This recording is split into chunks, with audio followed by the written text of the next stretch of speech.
ఎరువుల పంపిణీపై ఏలూరు జిల్లా కలెక్టరేట్లో అధికారులతో మంత్రి నాదెండ్ల మనోహర్ సమీక్ష నిర్వహించారు. రాష్ట్రంలో ఎక్కడా ఎరువుల కొరత లేదన్నారు. కావాలనే వైసీపీ పార్టీ దుర్మార్గపు ఆలోచనలతో రైతుల్లో అలజడి రేపుతోందని మంత్రి నాదెండ్ల మండిపడ్డారు. ఎరువుల అక్రమ రవాణాకు పాల్పడితే పీడీ యాక్ట్ నమోదు చేస్తామని హెచ్చరించారు.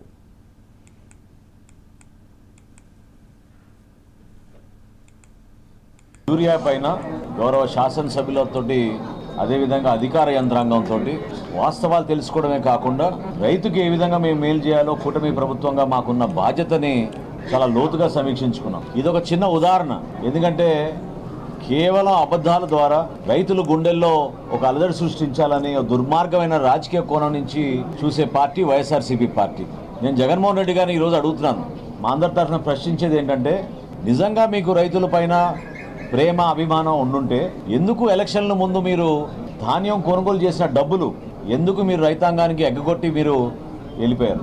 ప్రభుత్వంలో మీరు ఆపద్ధర్మ ముఖ్యమంత్రిగా ఉన్నప్పుడైనా కనీసం ఎందుకు మీరు చెల్లించలేదు? ఎక్కడుంది మీ చిత్తశుద్ధి? ఆ రోజున రైతుల్లో ఒక అలజడి తీసుకురావడానికి వాళ్ళు చేస్తున్న ప్రయత్నాన్ని మేము ఖండిస్తున్నాం. నిజాయితీ ఉంటే వాస్తవాలు తెలుసుకుని జిల్లాలో మేము చేస్తున్న ఈ సమీక్ష కార్యక్రమాల్లో ఏ విధంగా రైతుని ఆదుకోవాలనే దానిపైన మేము మా గౌరవ ముఖ్యమంత్రి గారు చంద్రబాబు నాయుడు గారు, అదేవిధంగా రాష్ట్ర ఉప ముఖ్యమంత్రి గారు పవన్ కళ్యాణ్ గారు తీసుకున్న చొరవ వలన ప్రతిరోజు